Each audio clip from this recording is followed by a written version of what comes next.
Well, welcome. It's so good to see so many people and students too. I think we're hitting the right hour, 4 o'clock instead of 7 or 8, I guess. Welcome. My name is Jim Powell. I'm an assistant professor here at UAS. I teach in the Master of Public Administration program, and I teach natural resource policy, local government, and in this semester, I actually teach a class in climate governance. I also serve on the Sustainability Commission here. I'm here today to welcome Dr. Katharine Hayhoe, who will be speaking on combating climate science. I knew I was going to get that one wrong. What? Just so you don't feel bad, I was introduced earlier today as Dr. Hayhoe. All right. Well, first, I'd like to thank the organizers, 350.org, the chapter here, the Alaska Interfaith Power and Light, Renewable Juneau, who have a table out there. And there's a sign-up sheet, I understand, for the Alaska Interfaith Power and Light, if you'd like to join them, okay? And it's right in the hallway outside, okay? Dr. Hayhoe is a renowned atmospheric scientist and a person of faith. She is a professor at Texas Tech University, and the U.S. Academy of Science has used her work in the past. So we're really, it's very special to have her in Juneau. She was named one of Christianity's Today's 50 Women to Watch, as well as one of Time Magazine's 100 Most Influential People. I can't think of a better place for Dr. Hayhoe to come and speak. Here in Alaska, we are literally here, you've heard it before, ground zero for climate change. With Arctic warming twice as fast as the rest of the planet, with wildfires the size of Massachusetts, and with the warmest summer on record. We are front row witnesses, all of us, to what's happening to our world. I don't have to tell any Juneau gardeners that it was a great summer, and the berry pickers, all about what kind of summer we had. The plants are already talking to us. We in Juneau, we are proud of the work. I'd like to mention some of these that we're doing on climate change, and I think you've already heard of some of the things that we're doing. We're the world's first electric, we have the world's first electric plug-in for cruise ships, ground source heat pumps, using seawater to help heat our buildings, and we're at least the second, and I kind of think we're the first, but in the country, per capita for owning electric vehicles. And I think it's important that we celebrate the things we do with this challenge in front of us, I think. But we can and we must do more. So it is with great pleasure that I introduce you tonight. Thank you for being here, particularly because you're an expert on how to talk about climate change.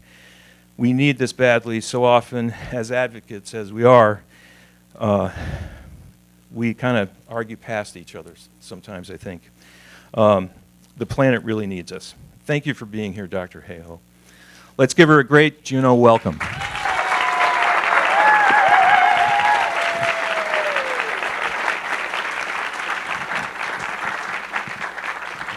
Okay, thank you so much.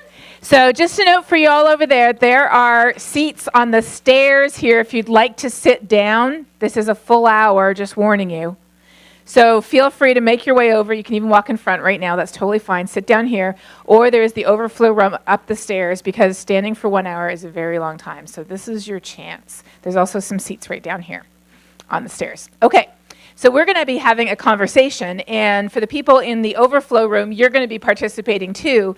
The only catch is you have to have a phone with you, or a computer, or an iPad, or anything. What you want to do is you want to take out your phone, you want to turn off the ringer if you haven't already, and you want to go to pollev.com/TexasTech. That's my university. pollev.com/TexasTech. It'll ask what your name is. That doesn't matter. Don't enter anything or enter whatever you want. And then, once you've done that, you'll see the first question. Now, the first question is easy. We're just warming up. Pick an A, B, C, or D. Are you a undergraduate student, a graduate student, faculty or staff at UA Southeast or another UA campus, or are you a community member? Oh, they're starting to creep up. Community members, faculty and staff are leading the race here. Sort of feel like it's election night. Oh, there's a last-minute surge. Oh, community members and undergraduate students. Who will win? Oh, it's a tie. All those stations that declared it too early, they're wrong. Okay, it looks like we're starting to, surging in the lead. Faculty or staff maintaining a strong second. It's because we're all trying to do it at the same time. I think what this shows is the faculty and staff are super fast at typing things. That's what that early lead showed. But now we have community members firmly in the lead with 45%. Faculty and staff has shrunk to less than half of that at 22%. And then actually neck and neck, almost the same numbers, undergraduate and graduate students.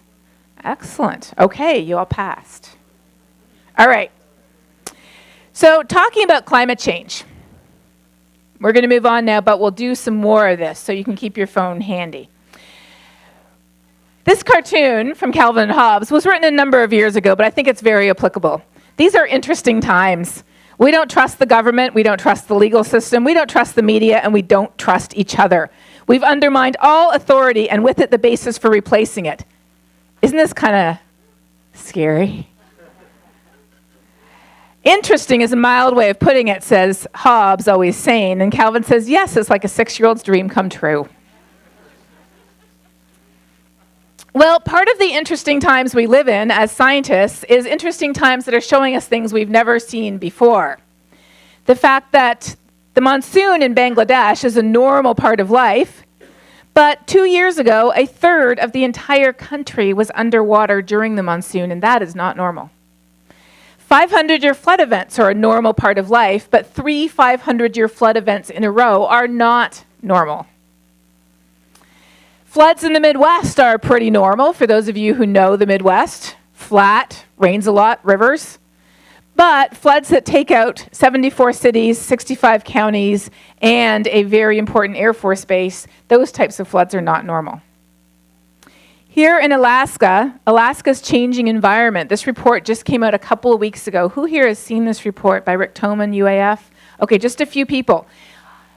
You should go look it up. It's really good. It's 16 pages. It's not super hard to read.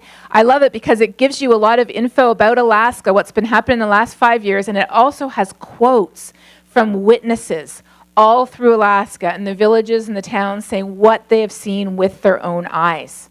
So just one example from this report, he's got this map that shows all of the records that have been broken since 2014 alone in Alaska. The warmest year, the longest growing season, the record low sea ice extent, the warmest month, flooding, drought.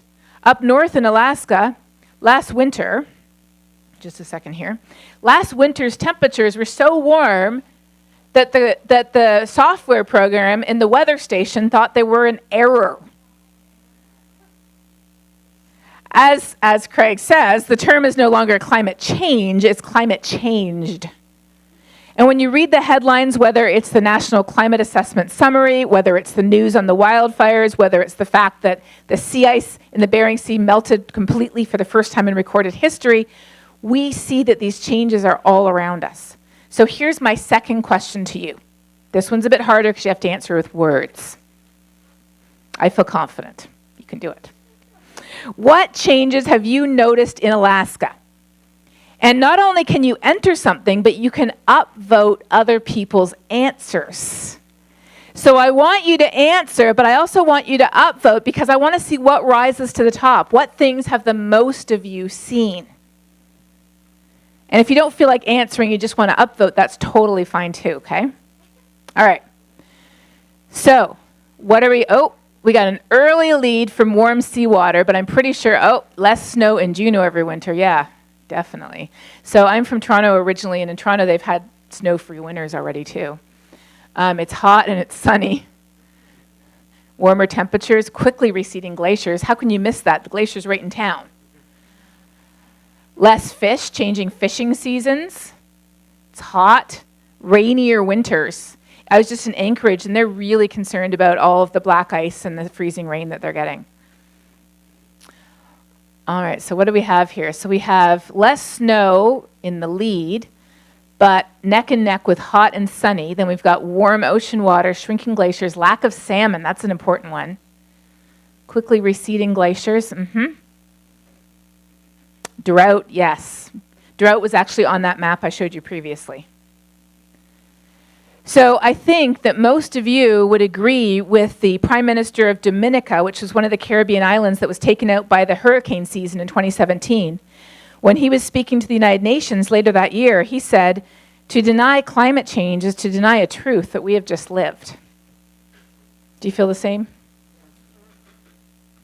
And in January this year, the Yale Climate Opinion Poll has been tracking public opinion now for well over a decade. They found the biggest jumps, the biggest increase in levels of concern in the U.S. over a changing climate. And when they asked me why, I said, I think it's because we're starting to see it. I mean, it used to be 5-10 years ago, in many places in the U.S., you had to go up to Alaska to see it with your eyes.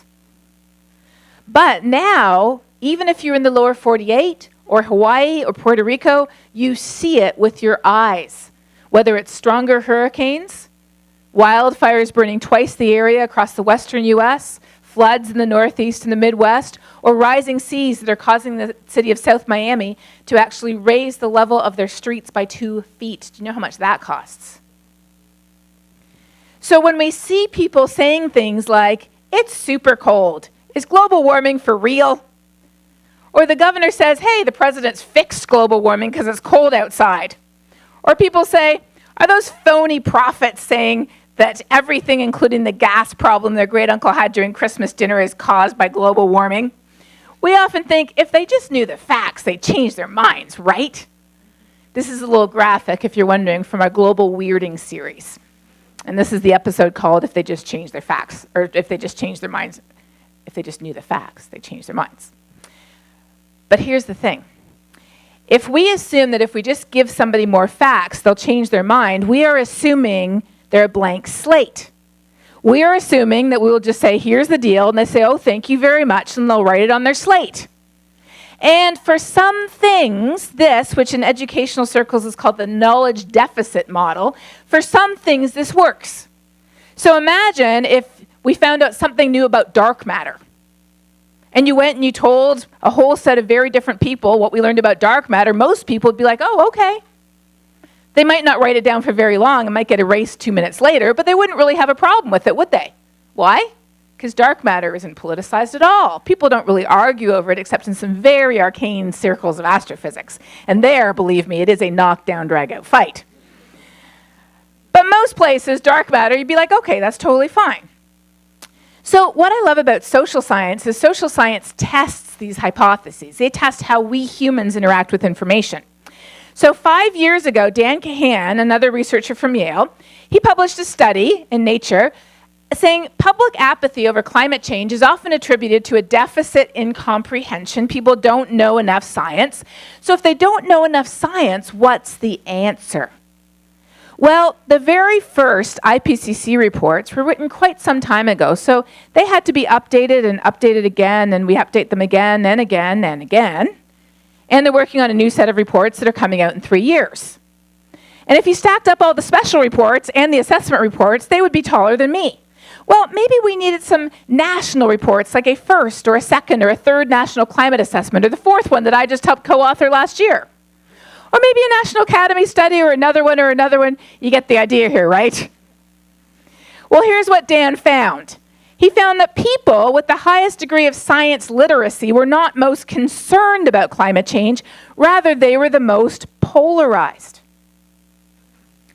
And when he went on in subsequent research to construct something he calls an ordinary science intelligence metric, which is measuring how good people are specifically at quantitative reasoning, and then, based on people's levels of ordinary science intelligence, which is only one type of intelligence, There's many others. He then asked them, is there solid evidence of recent global warming due mostly to human activity such as burning fossil fuels? Now, the interesting thing is, my answer to this question would be no. My answer would be no because, according to natural factors right now, we should be cooling. So how much of the warming is due to humans? Not most of it. All of it and then some. But I don't think that's why most people answered no to this question. So, what he found is he found a very weak correlation between ordinary science intelligence and the probability of a correct response. The probability in the 99th percentile averaged about 0.6, and the probability in the first percentile was just below 0.4. That's not a strong correlation. But then he took this group of people and he divided them in half using one factor, and that one factor was not level of education, how much science they had, it was not how old they are, it was not whether they're male or female. The one factor he used to divide this sample in half was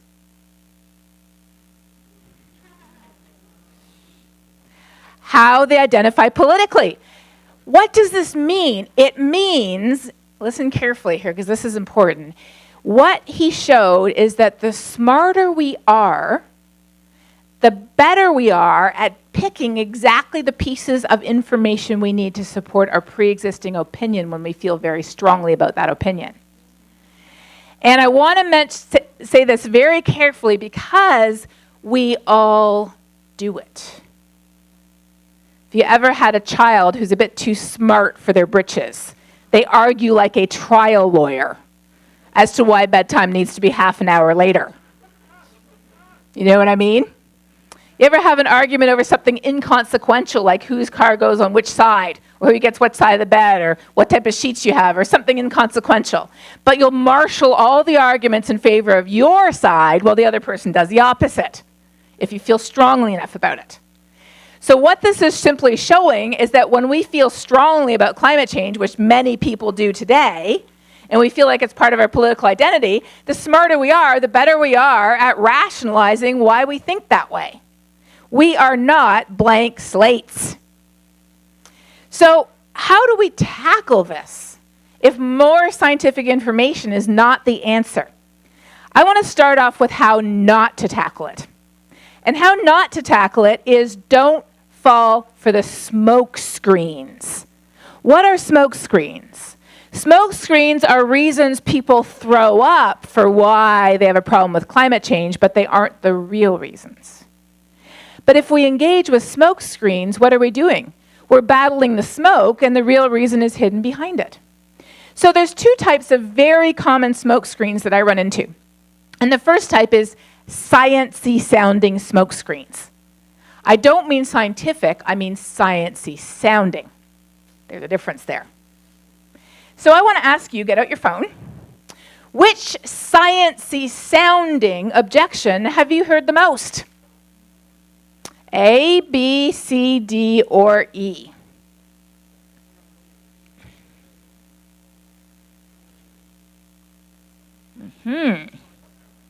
You've seriously never, you've never heard it's cold outside? That's never an objection you've heard? Between November and April, I hear it all the time. You might not realize this, but where I live now in West Texas, it snows about twice a year. And whenever it snows, E. Yes. All right, so we have a very strong leader. The strong leader is, it is just a natural cycle, or don't you know it's been warmer before? And I will tell you that you are correct because I track how many of these I get on Twitter. And it averages 5 times a week that I get number one. And every time I see it, I feel like saying, how do you know it's been warmer before? Because a scientist told you so. That doesn't really make a dent because this is a smoke screen. So, how do we know it's a smoke screen? Well, first of all, we know that it has been over 150 years since John Tyndall first figured out that the reason why the Earth is over 60 degrees Fahrenheit warmer than it should be is because we have heat-trapping gases in the atmosphere. He figured this out, and he identified the gases in 1850. You know what? He even tied it to mining coal. He figured out that mining coal releases the methane trapped between the layers that he called coal gas. And so he figured out that fossil fuel extraction was contributing to the buildup of these gases in the atmosphere. At the same time, in the 1850s, there was a woman called Eunice Foote in upstate New York. She was not a professional scientist because in those days it was very difficult for a woman to get a science education. But she was very educated and she was an amateur scientist, and so she did experiments. And one of the experiments she did in 1856 was she took glass jars and she filled them up with different gases and put them out in the backyard and measured how much hotter each one got when she exposed it to the sun. How would she have gotten CO2 in the jar? Breathing into it. Exactly. And in her paper, which was presented to the American Association for the Advancement of Science in 1856, she came to at the conclusions a bit serendipitously because she was looking at the sun's energy rather than infrared energy. But in that paper, she said that if carbon dioxide levels were higher at any time in our planet's atmosphere, we would be warmer. In 1856, doing an experiment with glass jars in her backyard. So we've known for a very long time that burning coal and gas and oil produces carbon, and that carbon is building up in the atmosphere, and that is the reason why our planet is warming. And the first person to measure the warming of the planet due to fossil fuels was Guy Callender in 1938. We also know since then, we've looked at the sun, and we know it can't be the sun because the sun's energy has been going down the last 40 years, not up. It can't be natural cycles like the Pacific Decadal Oscillation because all they do is move heat around the climate system. They don't create it out of nothing. That would violate conservation of energy. And we know that it can't be the orbital cycles that caused the ice age because the next thing coming actually was another ice age in about 1,500 years. But due to the development of agriculture and the large-scale deforestation that accompanied it, we as humans, our civilization had pretty much staved off the last ice age already. And then the Industrial Revolution hit, and we went straight in the other direction. And if this isn't enough, it probably is, but we scientists love to hammer nails in a coffin. If this isn't enough, over the last decade, there have been thousands of scientific studies published talking about climate change, what's responsible, how it affects us. But there were 38 studies published whose results opposed the idea that either climate was changing or humans were responsible. 38 papers. So what did we do? And when I say we, I mean primarily our lead author, Rasmus Benestad, but we had a team helping. We recalculated each one from scratch. 38 studies. And we found that every single one of them had a methodological error, a false assumption, a missing factor, sometimes a straight-up mathematical error, that if you fixed it, brought it right in line with the scientific consensus. The bottom line is this: if people really, truly had a problem with the science that explains why the planet is warming, they would also have a problem with refrigerators, stoves, and airplanes, because they use the same radiative transfer and nonlinear fluid dynamics physics that our climate models use. As far as I know, there's not a lot of people who are willing to throw all of those things in the trash. So people do not truly have a problem with nonlinear fluid dynamics and radiative transfer. But there's another set of smoke screens that we might fall for. And these smoke screens are not science-y, they are religious-y. Get the phones out. What is the most common religious-y objection that you have heard?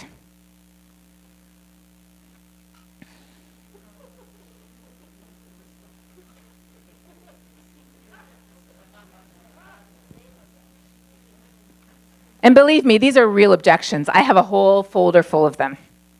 I'm keeping them so somebody can analyze them one day. All right.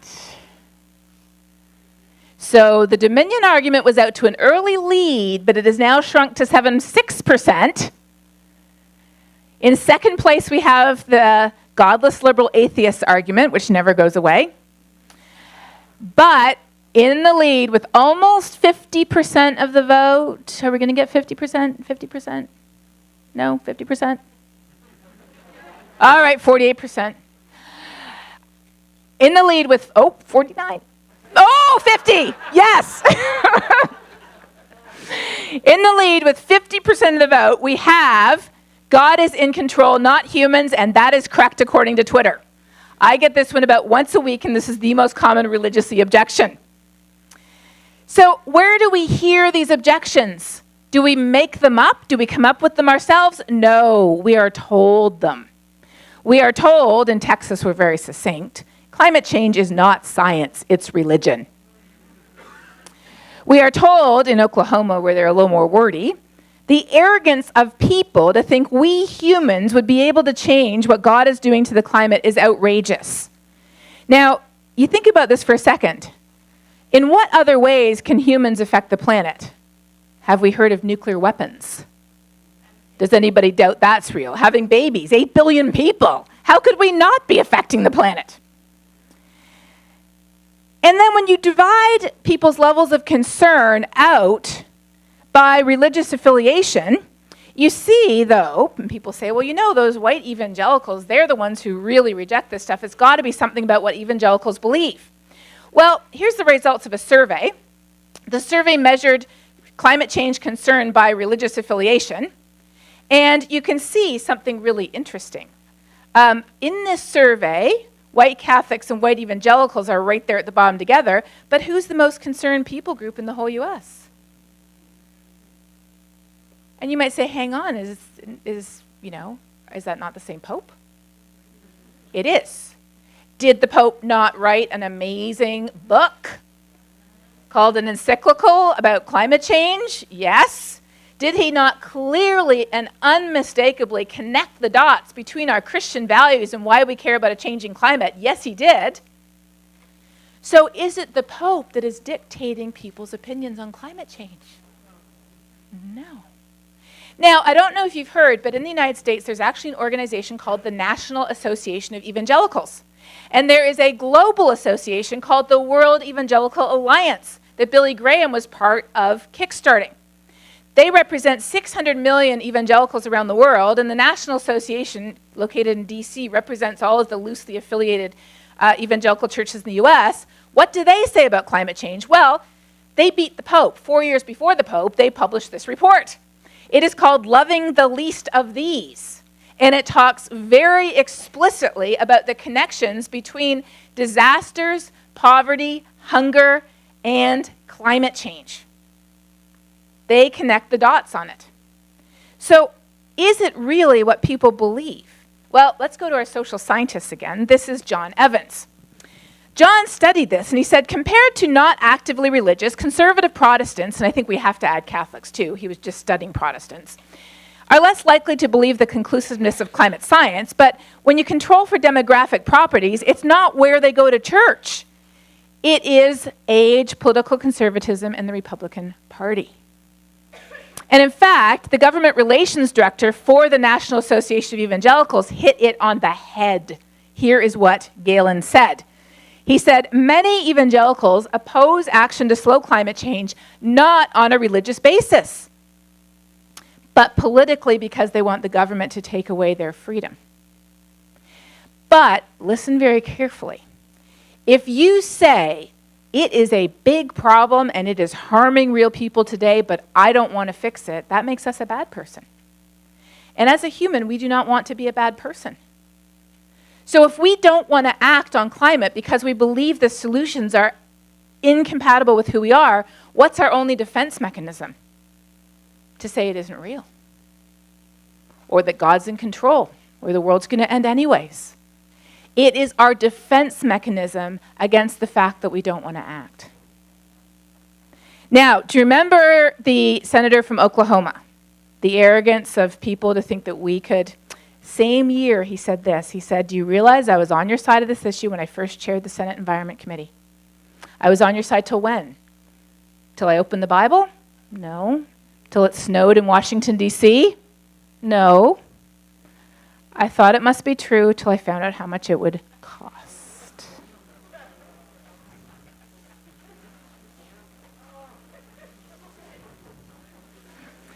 If you're wondering, he did say this. It was to Rachel Maddow, and it is recorded. Yes.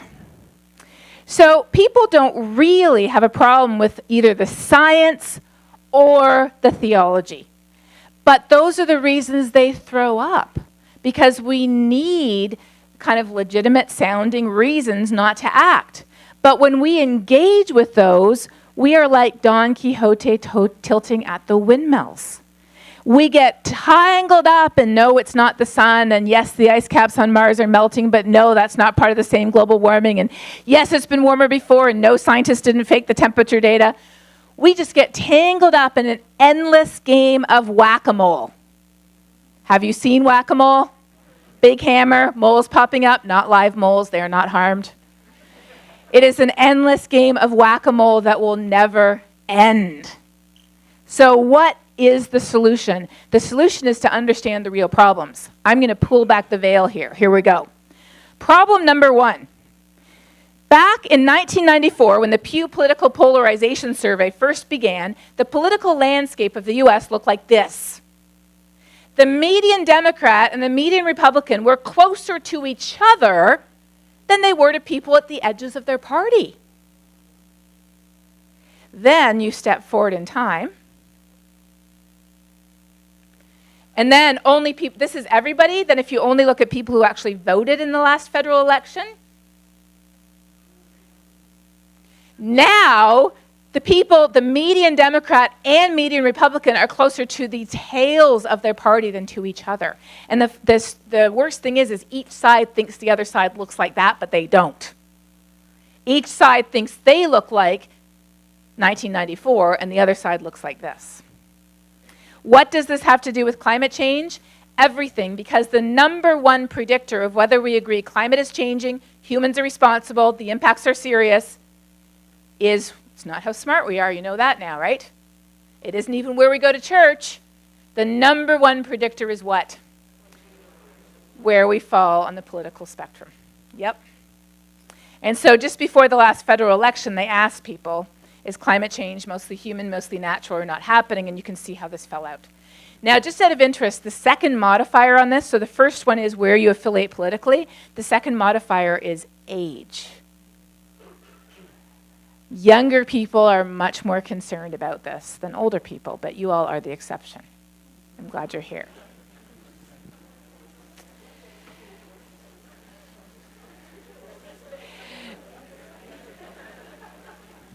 So in 2017, there was a really bad hurricane season. You remember that? And hurricanes aren't getting more frequent as a result of a warming world, but they're getting bigger, stronger, slower, with a lot more rainfall associated with them. So they're getting worse. So after that season, Larry Hamilton, another social scientist, asked people, does recent extreme weather add to the evidence of climate change? People who self-identified as liberal, 90%. People who said they were moderate liberals, just under 80, moderate 50, 50-50, right? You can see where this is going though, right?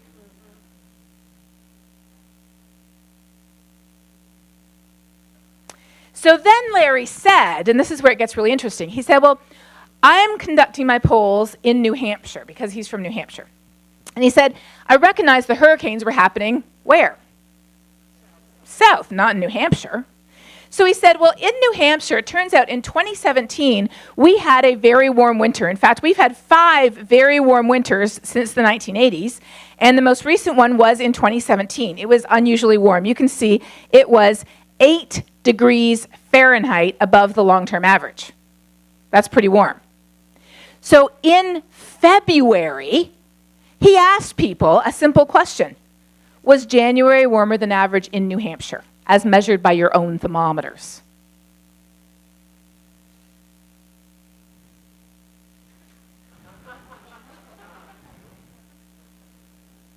Now, here's the question. Does a thermometer genuinely give you a different answer depending on how you vote? No, it doesn't.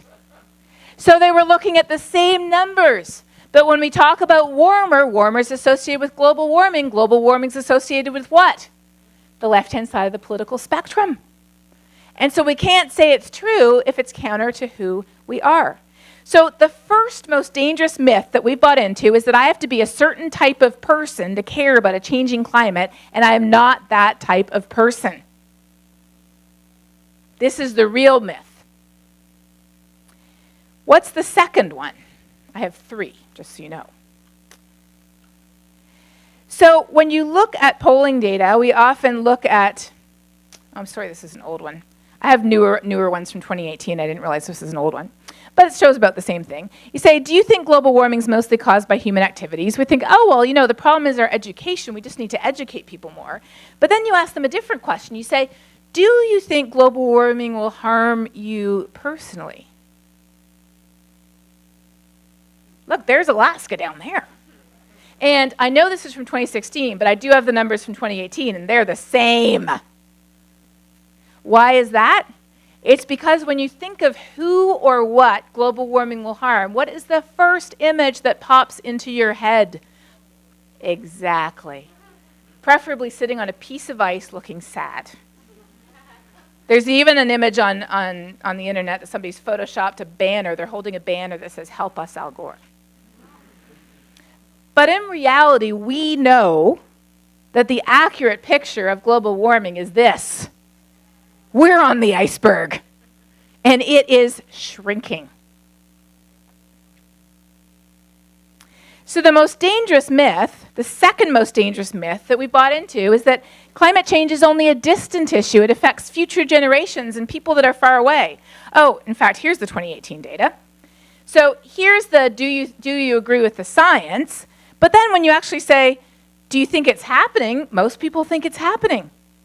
Do you think it will harm plants and animals? Yes. How about future generations? Absolutely. How about people in developing countries? Probably. How about people in the US? Oh, maybe. How about you? No. And here's Alaska. Does that not blow your mind? Yes. And of course, the reality is it is harming real people today. 40% of the rain during Hurricane Harvey would not have fallen if the same hurricane had occurred 100 years ago when it wasn't as warm. Wildfires across the western U.S. are burning twice the area now than they would without a changing climate. Heavy rainfall in the Midwest has increased almost 50% since the 1950s. And Alaska is not the only state with climate refugees. There are climate refugees in Louisiana, where sea level rise and sinking land is driving the first tribal nation in Louisiana from their home as well. We see the impacts all around today, and they are affecting us. The reason we care about a changing climate is because it takes the risks we already face today and it exacerbates it. So get out your phone. Next question. In one word, or if you have to use 2 words, you got to put a dot between them. You'll see why, okay? 1 word, or if you have to use 2, you put a dot between them. What impacts of climate change are you most concerned about in terms of how they affect us and how they matter to us? There you go, water. Excellent, 1 word. Yeah, volatility, salmon, food, drought, security, human health, children, anxiety. Yes, mental health is huge. Hopelessness, agriculture, weather, storms, crops. Yes. Isn't this cool? So the bigger the words, the more people said those words. So you look at this, and what are we doing already? We have already connected things like melting glaciers and warmer summers. We've connected it to things that matter to us. Food, water, security. What more basic needs are there other than air to breathe? And actually that's there too. Air quality is a big issue, right? In Anchorage, that's been a huge issue this summer. Why do we care about a changing climate? Because it does affect us. Maybe concerned that it won't affect Mar-a-Lago.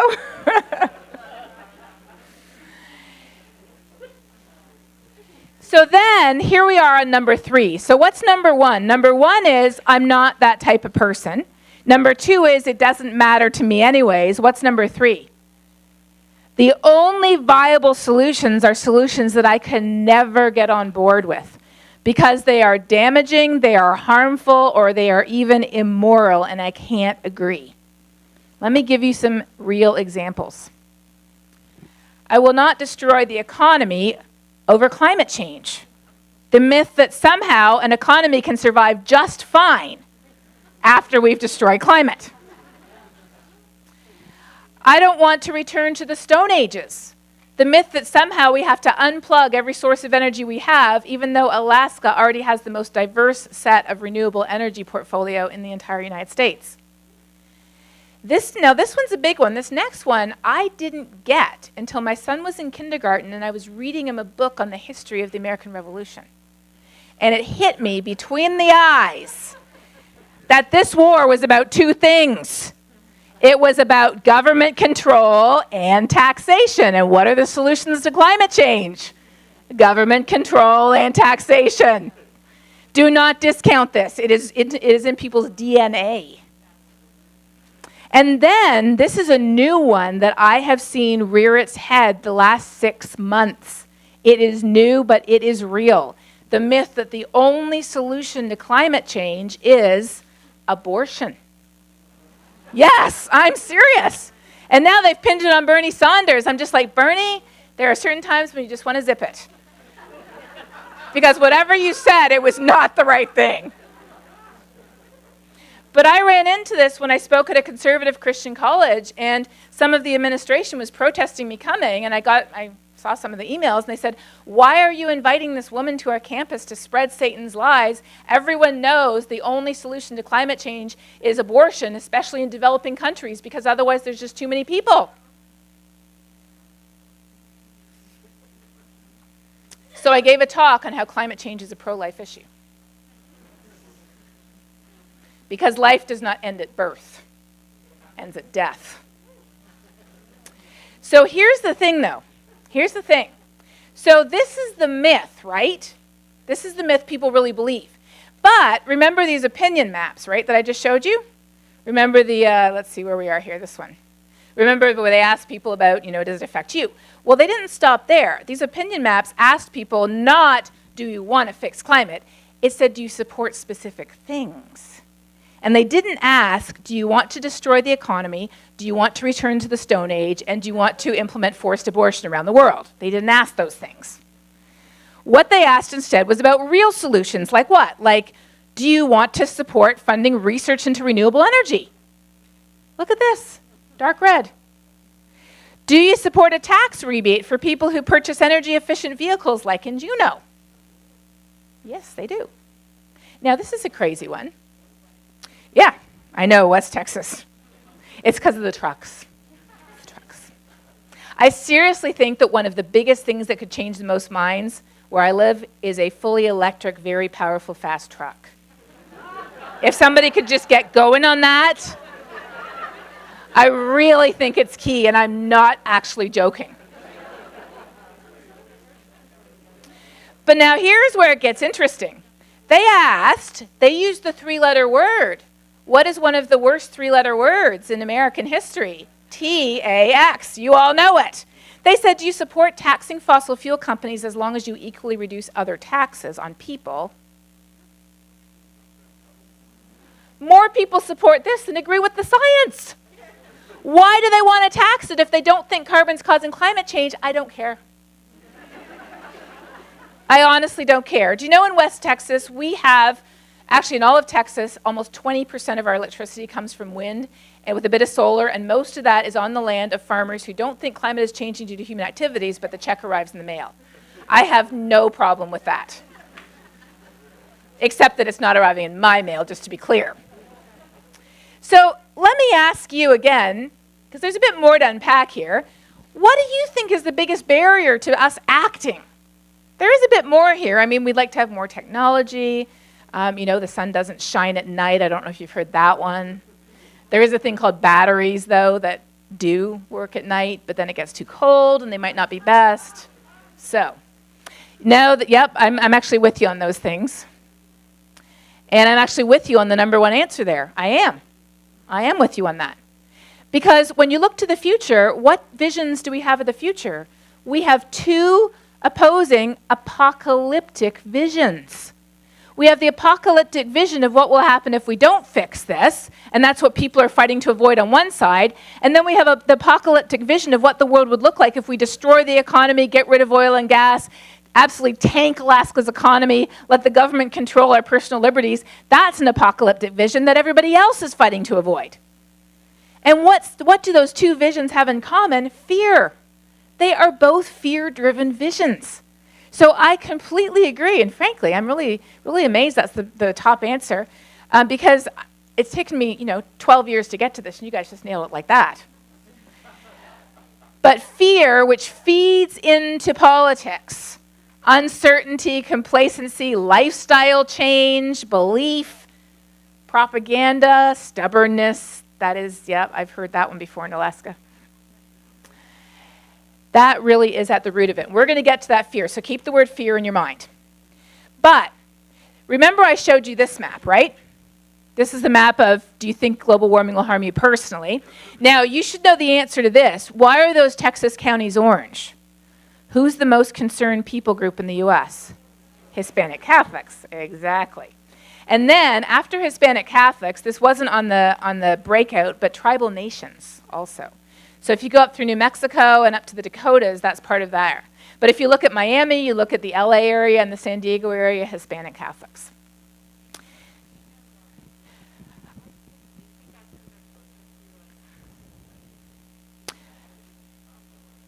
Yes, so first of all, more aware of the impacts. So why is that? More aware of the impacts, living closer to the line. Also a more hierarchical structure where there's more respect for the Pope. If the Pope says it, okay, we'll go with the Pope rather than a U.S. white politician who isn't part of us. So there's multiple factors, I think, there. Yes. But I have some sad news for you. This is not the darkest blue map. There is one more map that is darker blue, but it's also the solution. The darker blue map is when they ask people, do you ever discuss it at least occasionally? Yeah, Seattle. Yeah. Just Seattle.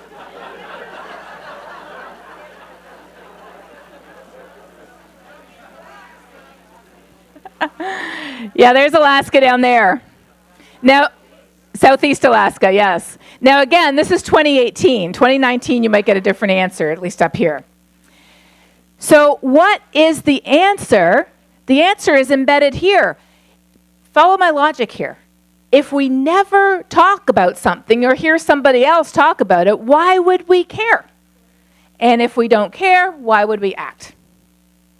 So that is why I think the single most important thing that every single person can do is talk about it. And talk about it in a way that is relevant, current, constructive, and hopeful. So get out your phones and tell me, who would you like to have a conversation with that would go well? And if you use multiple words like brother-in-law, use a dot between them. Just using that as an example. My brother-in-law's fine. It's my uncle.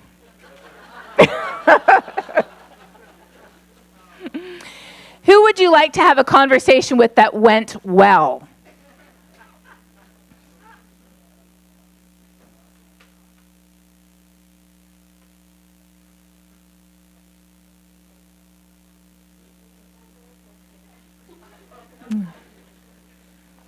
Ooh, I like tourists. Tourists is a great idea. How many tourists do you get going through Juneau every year?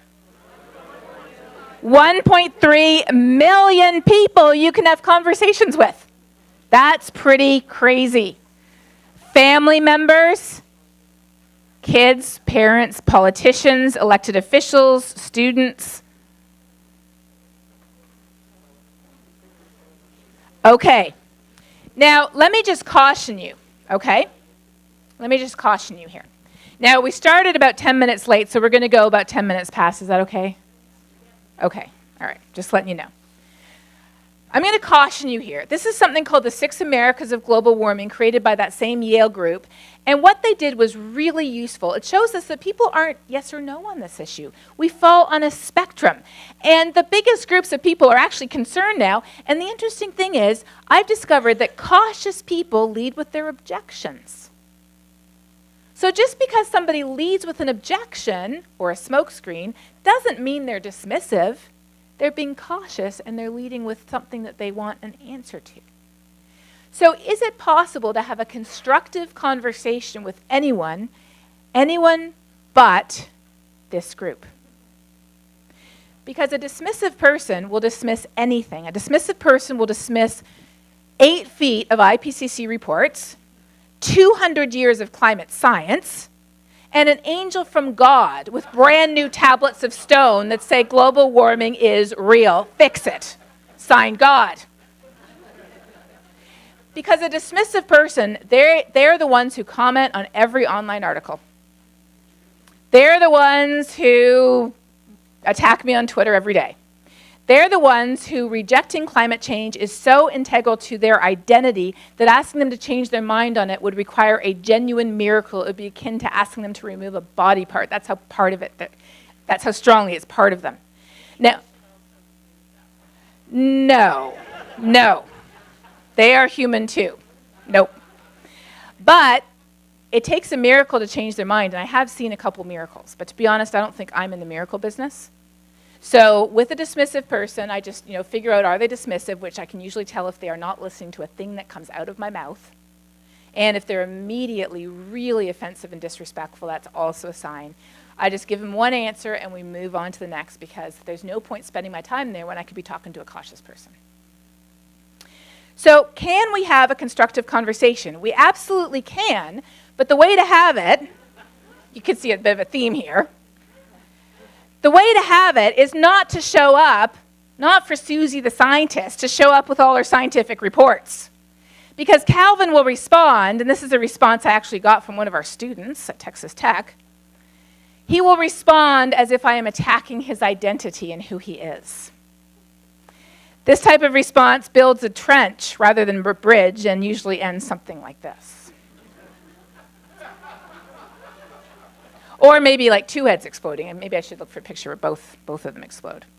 So how can we actually have a constructive conversation? Here are 3 steps. Step number 1, begin with what you agree with them on, not what you disagree.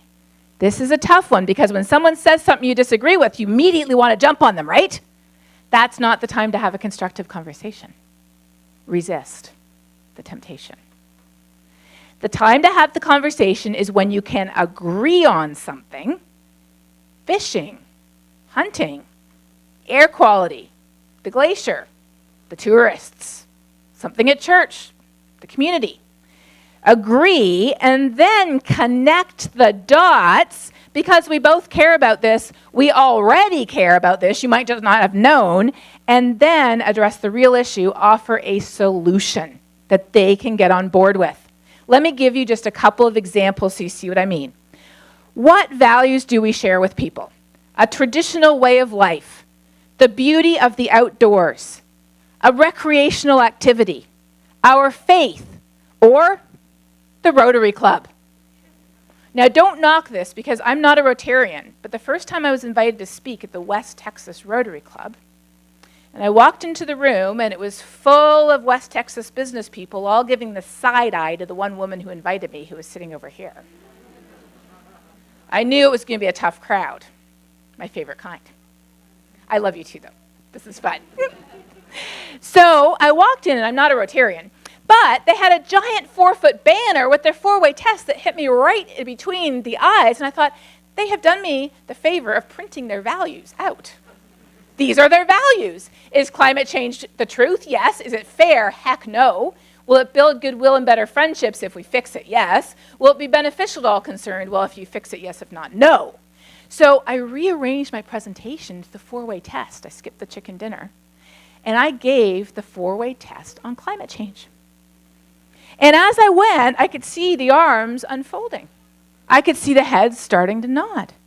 And at the end, a local bank owner, who I knew in passing, came up to me with the most bemused look on his face, and he said, "I never thought too much of global warming." Translation, I thought it was a complete hoax, but West Texans are polite. "I never thought too much of global warming, but it passed the four-way test."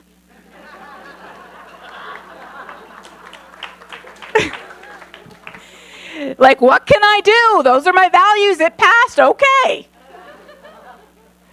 So then we can explain why it matters, and you all know exactly why it matters. You can connect the dots between the fishing, the beauty of the outdoors, the traditional way of life, your faith values, which we're doing tonight at 7 p.m. at Chapel by the Lake if you're interested, and the Rotary Club. You can connect the dots. But don't end there. Talk about solutions. We have to talk about solutions that people can get on board with. Solutions that do not include what? Destroying the economy, returning to the Stone Age, controlling by the government, and taxes, and actually one more at the end there, the A word. Exactly. So what are some of those solutions? Well, the Renewable Energy Atlas of Alaska will help you out. Did you know that there are more diverse clean energy projects around Alaska than any other state, and Alaska has 40% of the world's microgrids? If you look in this amazing atlas, which was just updated last week, 2019, they have information about all these incredible projects. They have a map that shows where they all are. Is that not more than you thought there were? That's pretty cool. And you can dig further, like learning about the new hydrokinetic system that's using river flow to power their village. Learning about how affordable energy is what's driving a lot of the transition. Learning about the successes of the REAP program that Alaska's had the last few years. And this is from the Solutions Project at Stanford University, learning that, at least according to their plan, if Alaska went 100% clean energy by 2050, it would generate 30,000 40-year jobs. That's pretty cool. I also like talking about what the world is doing, the fact that Morocco has the biggest solar farm in the world. Who knew? The UK has the biggest wind farm, and China has way more solar and wind energy than any other country in the world. Yeah, they really do. Ball State University powers their entire campus with geothermal wells. All but one building, they were clear on that, just one building wasn't. Scotland's got tidal energy testing. Idaho National Labs has developed fast-reacting modular nuclear that doesn't produce waste. A program called NewScale is building a test plant in Oregon right now. And in British Columbia, a Swiss-Canadian company has figured out how to suck carbon out of the air and turn it into fuel.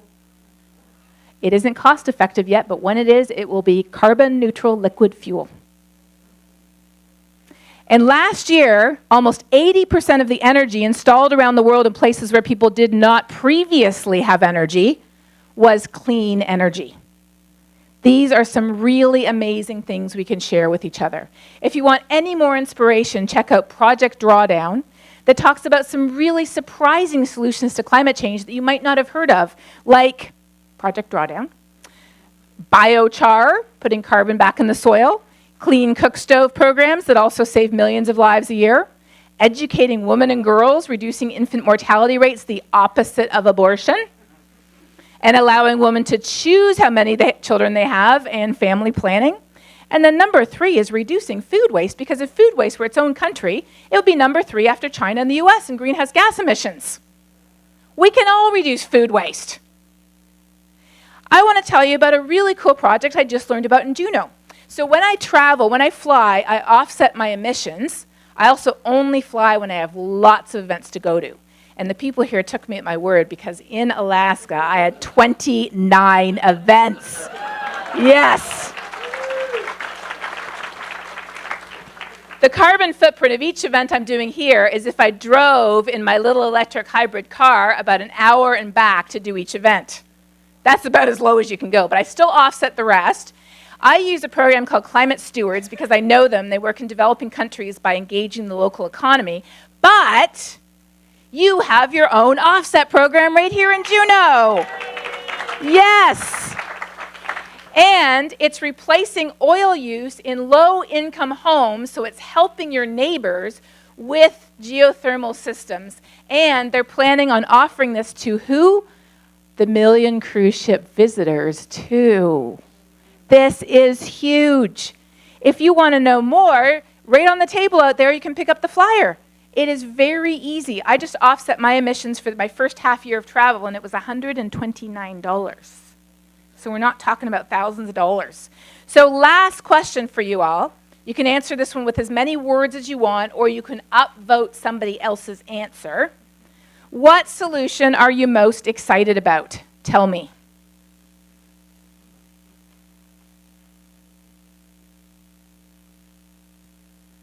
You can use as many words as you want, but I appreciate you being succinct. And again, feel free to upvote other answers as well. So far we've got tidal and talking, renewables, reducing food waste. I'm actually really excited about that one. I don't know if you have this in Juneau, but in some places they have a program where the grocery stores will make a basket of fruit and veggies that are, a bit bruised or they can't sell them. And you can sign up to get a basket, and they'll take a basket to a low-income home, too. I don't know if you have that here, but that's a pretty cool program. Renewables, reducing food waste, talking, tidal, solar, yep. Excellent. Well, I have to say, I think reducing food waste is clearly winning because those are two separate ones, right?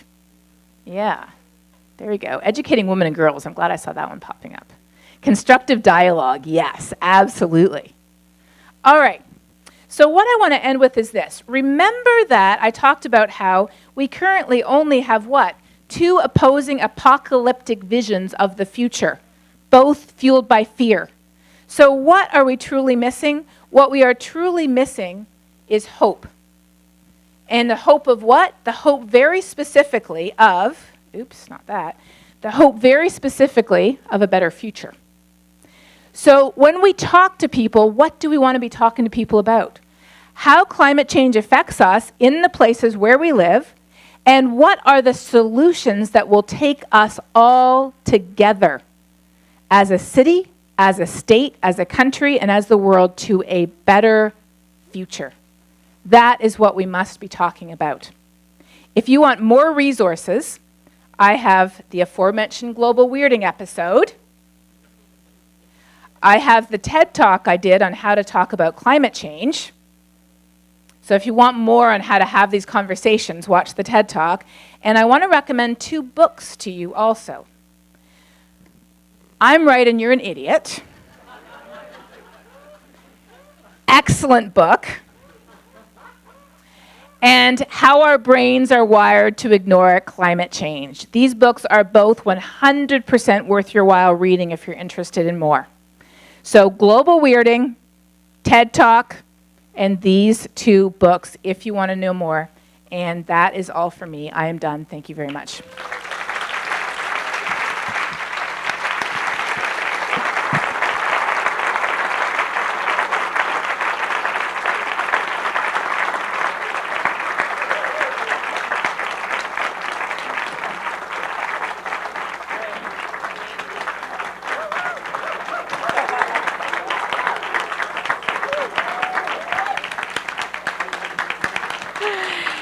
Thank you so much. Now, I know we started late, so we're going to do this fast. In 5 minutes, I'm going to answer your top questions, and you know the drill. 5 minutes.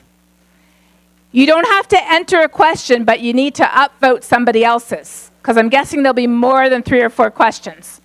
Enter whatever question you might have for me. We're literally going to do this in, whoa, the clock is ticking. It's 4 minutes now.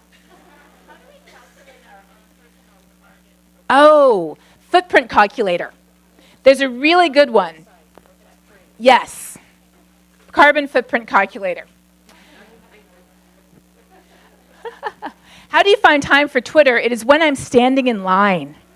When I'm standing in line to pick up my son from school, when I'm standing in line to board the airplane, literally when I'm standing in line at the grocery store, that's when I do Twitter. All right.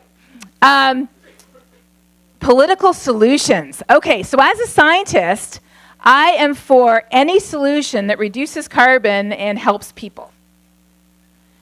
Unfortunately, not every scientist is the same, and so we have scientists criticizing policies and then ending up with nothing. I am very much of the opinion that something's better than nothing as long as it reduces carbon and helps people. But I also think that for practical reasons, it's good to have something that appeals across the spectrum. So I've been really encouraged by actually hearing this past year that not one, not two, not even three, but 4 bipartisan carbon pricing bills were introduced to Congress. That, to me, says there's pretty broad-based support for something like that. So there's a lot of different policies. There's cap and trade, there's carrots and sticks, there's market incentives, there's putting a price on carbon, there's yanking off the subsidies, because the subsidies for fossil fuels in the US exceed the Pentagon's budget on an annual basis. Whichever policy cuts carbon, helps people, and actually gets passed, I'm for. All right. How do we open the door for conversations with challenging people? Ask them questions about themselves. Figure out what makes them tick. If it's a politician, do your research. One time, I was asked to speak to a politician who I knew did not want to talk to me. But somebody else asked me to, so I did my research and I found one point of connection. It was the fact that he absolutely loved prison ministries, and my husband used to be a pastor for a year with a prison ministry. That was my way in. And when I mentioned it, when I went to meet him, you could tell he knew who he was. He did not want to look at me. He did not want to talk to me. He barely even wanted to shake my hand. So I grabbed his hand and I said, I was so glad to hear about your work with prison ministries. And he said, oh, prison ministries. And all of a sudden, everything was good and we had a great talk. Now, if you can't say anything genuinely, though, then you shouldn't be having the conversation. And I do mean that in all seriousness. So if you spend the time to get to know somebody and you still can't find something that you can genuinely appreciate, somebody else should be having that conversation, not you. Most people, though, you can. How do I stay optimistic? Not from looking at the science, not from reading the news. The news is designed to make us feel pessimistic, but by recognizing that hope is an active emotion and I have to go out and look for it. So I look for a positive story every day. And what I want to do is I want to finish by sharing a positive story with you. And also inviting you to come tonight if you're interested in actually seeing me do this in practice. So you know how I said the single most important thing that anybody can do about climate change is what? Talk about it. So my TED Talk came out in December. In May, I went to the UK for a similar trip. And when I was speaking at the London School of Economics, there was a community member who came up to me afterwards, a retired gentleman, and he said, I watched your TED Talk, and that's why I came to your talk when I saw it was at LSE. I live an hour and a half northeast of London, but I took the train in to come listen to you. I said, oh, that's great. He said, after I watched your TED Talk, I decided we were going to have conversations in my town of Chelmsford. Would you like to see a list of the conversations I've had? I said, sure, that would be awesome. So I expected him to pull out a list of maybe 20, maybe 50, maybe 100 people. So he reaches in his bag, he pulls out a sheaf of papers. He says, these are the 10,000 conversations we've had. And as a result of these conversations, our city has now declared a climate emergency.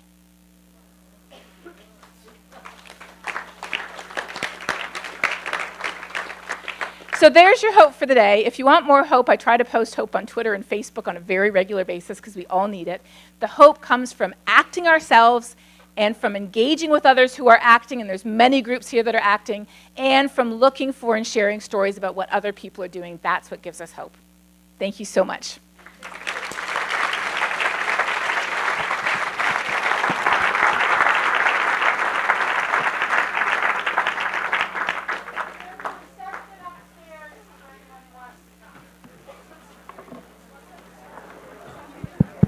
For those of you who asked about a PowerPoint slide, I just want to let you know that this was streamed on YouTube, on the university's YouTube channel.